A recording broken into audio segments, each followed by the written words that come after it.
Good morning brother and sister, सबको जय मसीह की सुप्रभात। और आइए हम लोग आज प्रार्थना करते डिवोशन के लिए। दयालु और कृपालु परमेश्वर पिता, हम तेरी उपस्थिति में आते हैं। तू जीवित परमेश्वर है। धन्यवाद देते प्रभु, तूने अद्भुत योजना बनाए मनुष्य को बचाने के लिए। पापी लोगों से तूने प्रेम किया, स्वर्ग छोड़कर इस धरती पर उतर आए। हर एक अपराधी गुनहगारों को दंड देने के बजाय उनको प्यार दिया, उनके पापों को, उनकी दंड अपने ऊपर लेकर स्वयं दंडित हुए। जो हर कोई दंड की हकदार था, उनकी दंड, उनके अपराधों को अपने ऊपर लेकर क्रूस पर जीवन दिए। क्रूस पर रहकर भी आपने उन अपराधियों को माफ किया और स्वर्ग का द्वार खोल दिया, स्वर्ग का मार्ग दिखाया और अनंत जीवन में प्रवेश करने के लिए, परमेश्वर के राज्य में आने के लिए तूने आसान एक रास्ता दिखा दिया। आज जो कोई भी इंसान तेरा नाम लेता वो उद्धार पाता है। प्रभु, इससे बढ़कर बात और कोई बात नहीं हो सकता। आज हमें बुद्धि समझ दो कि हम आपको जाने और आपकी मार्ग में चल सके। धन्यवाद देते प्रत्येक भाई बहनों के लिए। इस डिवोशन को अभिषेक करो पिता, तेरी इच्छा अनुसार बातें करो, यीशु मसीह के नाम से मांगते, आमीन आमीन। ब्रदर एंड सिस्टर, सबको जय मसीह की। आज हम लोग जिस विषय में बात करेंगे और वो है तेरा नहीं वरन परमेश्वर का मार्ग। मेरा मार्ग नहीं बल्कि परमेश्वर का मार्ग। एक वचन पढ़ते हैं हम लोग, नीति वचन का 3 अध्याय 5 से 8 तक। ठीक है, तो संपूर्ण हृदय से यहोवा पर भरोसा रखना और अपनी समझ का सहारा ना लेना, उसी को स्मरण करके अपने सब कार्य करना, तब वह तेरे लिए सीधा मार्ग निकाल लेगा। अपनी दृष्टि में तू बुद्धिमान ना बनना, क्योंकि अपनी दृष्टि में तू बुद्धिमान ना बनना, यहोवा का भय मानना और बुराई से विमुख रहना, दूर रहना। इससे तेरा शरीर स्वस्थ रहेगा तथा तेरी हड्डियों को पुष्टता प्राप्त होगी। अद्भुत वचन है ये। परमेश्वर का मार्ग और आप और मेरा मार्ग एकदम अलग है। इसीलिए बहुत जरूरी कि हमें समझना और जानना।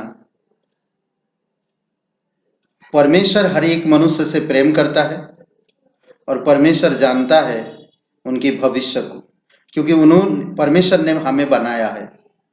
एक वचन कहता, यशायाह 55 और वचन 8 में, क्योंकि यहोवा कहता है, तेरे विचार और मेरे विचार और तुम्हारे विचार एक समान नहीं है, ना तुम्हारी गति और मेरी गति एक सी है। उसका मार्ग और हमारा मार्ग एक समान नहीं है, एकदम अलग है।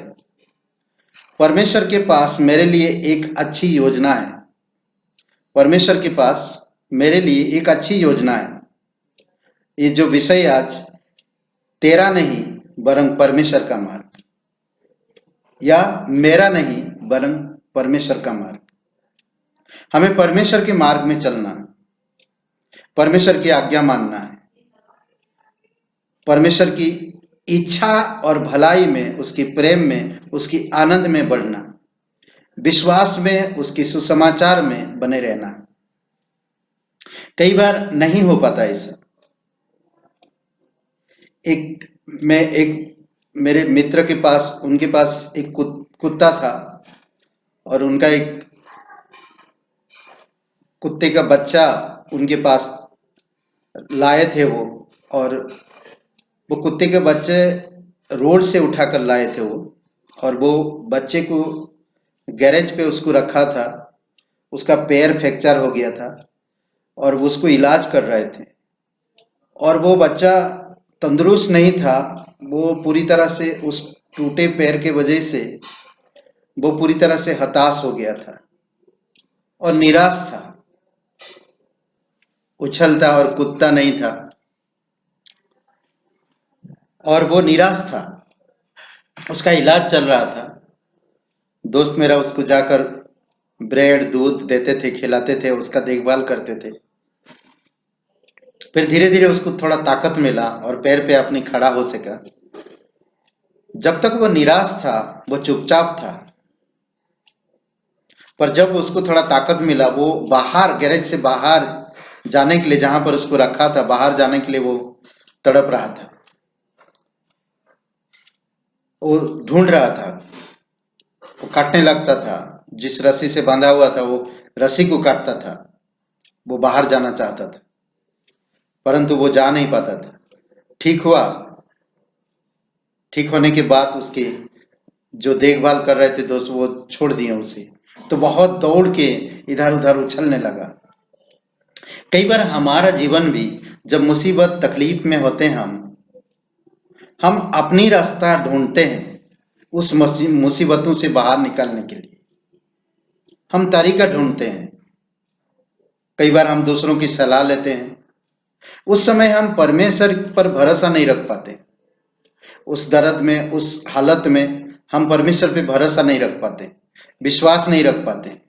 परमेश्वर का वचन कहता है, तो संपूर्ण हृदय से यहोवा पर भरोसा रखना।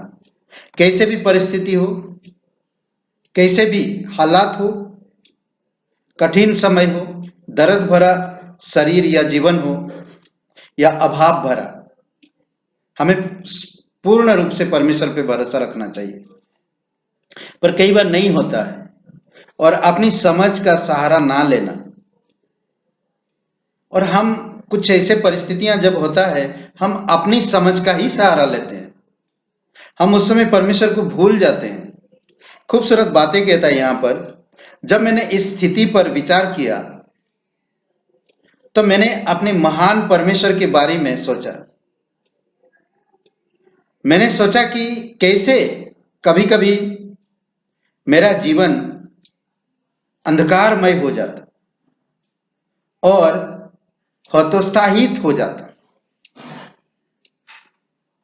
ऐसे परिस्थितियों में मुझे विश्वास नहीं रहता कि परमेश्वर के पास मेरे लिए एक अच्छी योजना है।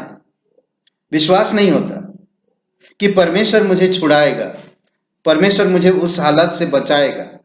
ऐसे विश्वास नहीं हो पाता। मैं अपनी समझ का सहारा ना लेने के लिए कहता। हम वो पद भूल जाते, कई बार याद नहीं रख पाते, और हम अपनी ही सहारा लेते हैं, अपनी ही समझ को दिखाते हैं। हम कभी कभी विश्वासी होने के बाद भी लोगों की दुख तकलीफ में जाते हैं, तो हम उनको यही सलाह भी देते हैं, अपनी राय देते हैं। हम उनको इंकरेज नहीं कर पाते कि परमेश्वर आपको प्यार करता, अपनी समझ की सहारा मत लो। पद हम भूल जाते कई बार। जब हम जीवन में प्रतिबंधित महसूस करते हैं, तो ऐसा इसीलिए हो सकता है क्योंकि हमारे दिमाग सीमित है।